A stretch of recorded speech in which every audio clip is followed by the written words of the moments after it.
Hi, I'm Lauren Edmonds, and this is the Lauren Edmonds Podcast.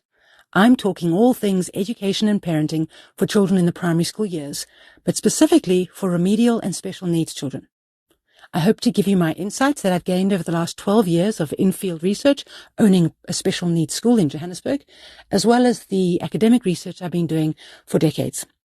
I hope you enjoy it. I think that responsiveness is a key component of all remedial teaching and approaches, because if we feel like we are right in our diagnosis when we start to work with the child and then put them on a particular plan, given the rightness that we feel that diagnosis is, then I think we're heading for an approach with the child that is more about the approach than the child. So I know we are needing diagnoses for various reasons. That makes sense medically.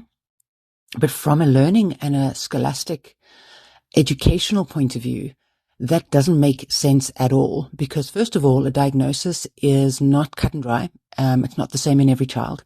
It's typically a potential list of symptoms, and in order to get the diagnosis, you check off an appropriate amount of those symptoms, and then we fail to look at what we checked off.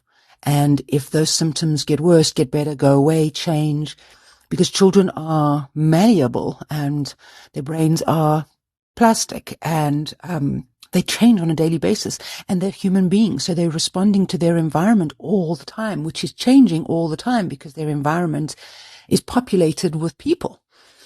So to be responsive and to teach into the child you have today without bouncing all over the place. You want to have some kind of trajectory, you want to have some kind of structure and plan. But to not be responsive into that structure is to dismiss the child for who they are and what we're trying to achieve.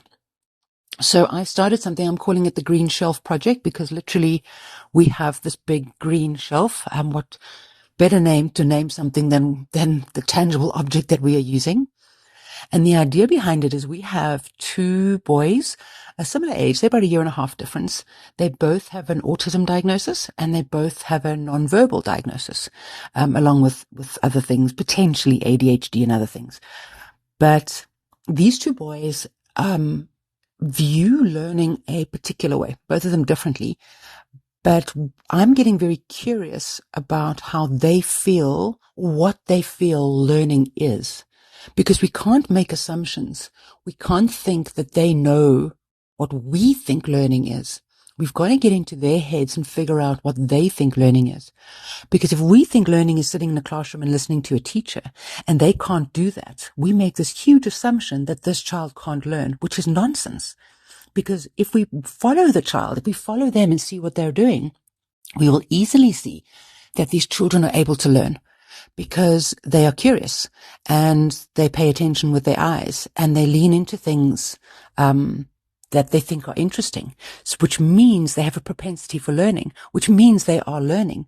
They're just not learning in the way that we might think learning looks like. So we've got to meet the child where they're at, and then we've got to tug at those edges, we've got to pull at those strings to figure out how we go not from their model of learning to our model. That's not the point. The point is to develop their understanding of learning, develop their inner model of learning to a point where they are more productive as learners. Not as students in a school, not as quiet little kids at a desk, but as a human being that is able to learn. So in starting this Green Shelf Project, what we're doing is for about an hour, 3 days a week, we are enticing them into a different space of learning. So they get an element of one-to-one teaching that is teacher-led. We want to introduce topics to them, and we're very curious within that space. Then they have the only other alternative they have besides this intensive sort of teacher-led thing is to escape into the playground, and they have sort of this black and white approach to learning. But that's not completely true, because these children are actually self-learners and self-starters. So we want to tap into that and give them other alternatives where learning can occur, rather than being, I'm either doing this that somebody's telling me to do, or I'm doing nothing, which is not the case. It just looks like it. How do we create a continuum of learning in the space? And talking to my teachers this morning, just to reinforce what we're trying to do, is there's a saying, if I can figure out who said it, I will give credit, but I've said it, is that if I'm teaching something and the child is not learning, am I really teaching? Because without the learner, it cannot be called teaching. So then you've got to understand, we've got to think more about what then does teaching look like. And to be quite honest with you, teaching shouldn't look a particular way. Teaching looks like a child learning. So if a child is learning something, if they are engaged in it and they're developing, they're understanding their ability, their skill, if they're developing their thinking skills and using their thinking skills, if they focus, paying attention, if they're doing all of the things that we want them to do, and the teacher is sitting by and it looks like the teacher is doing nothing, that is the misconception. The teacher is teaching. Because in that space between the teacher and the learner, learning is happening, and she is using various skills in order to get the child to learn. She might not be using the skill of standing up, lecturing, and writing on a board. And we need to get away from this idea that that is the version of teaching that works for everybody, because it certainly doesn't, especially not with children with a diagnosis of both autism and nonverbal communication. So our Green Shelf project is intended to broaden the scope of learning in terms of the practicalities of it at school. That learning can look like one-on-one teacher interaction. It can look like self-paced learning. It can look like escaping and taking a break, because the child in that moment is learning that he needs a break and that he can take it. He's empowered enough to take it. And then he's learning that now when he's regulated and he's had enough of a break, he's empowered enough to come back to the learning. But if the teacher is not available in that moment, where is the learning that he comes back to? And the idea is he comes back to this green shelf, this independence. And in that process, he's also starting to learn the full idea of task concept from initiation to conclusion.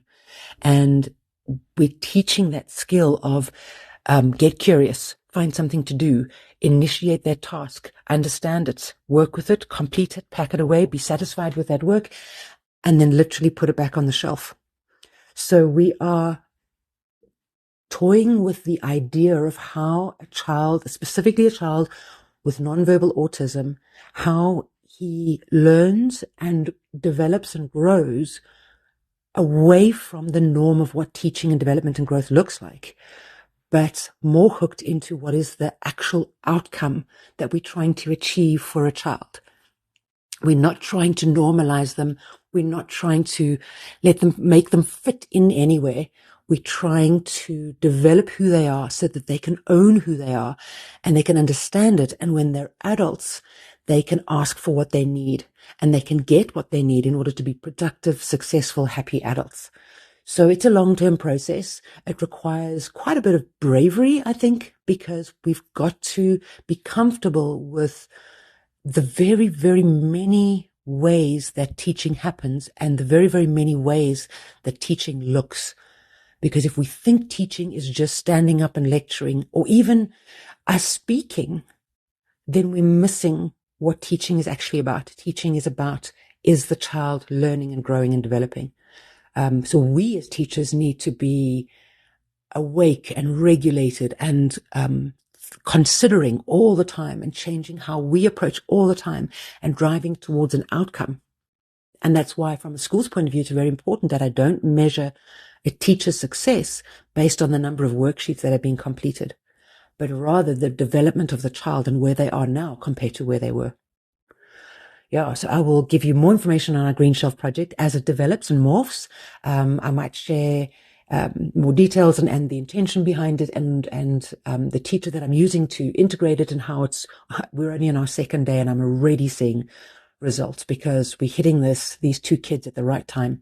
And all of this came out of just being able to sit back and observe and think. I hope to share more.